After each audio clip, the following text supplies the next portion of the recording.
తెలంగాణ అసెంబ్లీలో ఆసక్తికర సన్నివేశం కనిపించింది. సీఎం రేవంత్ రెడ్డి మాజీ సీఎం కేసీఆర్ దగ్గరకు వెళ్లి విష్ చేసిన సంగతి తెలిసిందే. అయితే ఇద్దరి మధ్య మాటల యుద్ధం జరుగుతాయి అనుకున్నారు. కానీ సభలో కనిపించిన ఈ షేక్ హ్యాండ్ సీన్ అందరినీ ఆకట్టుకుంటుంది. దీనిని కొంతమంది సీన్ ఆఫ్ ది ఇయర్ అంటున్నారు. కేసీఆర్ మిగతా సభ్యుల అందరికంటే ముందుగా వెళ్లి తన సీటులో కూర్చున్నారు.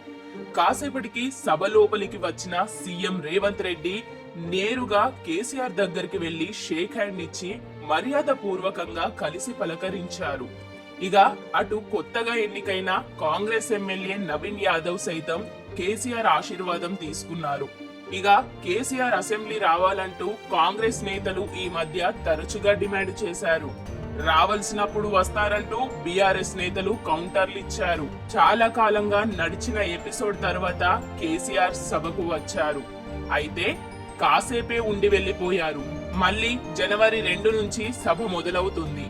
నీళ్ల వివాదాలు సహా అనేక అంశాలపై వాడివేడి చర్చ జరగనుంది. అప్పుడు కేసీఆర్ సభకు వస్తారా, చర్చల్లో పాల్గొంటారా లేదా అనేదే ఇప్పుడు కీలకంగా మారింది.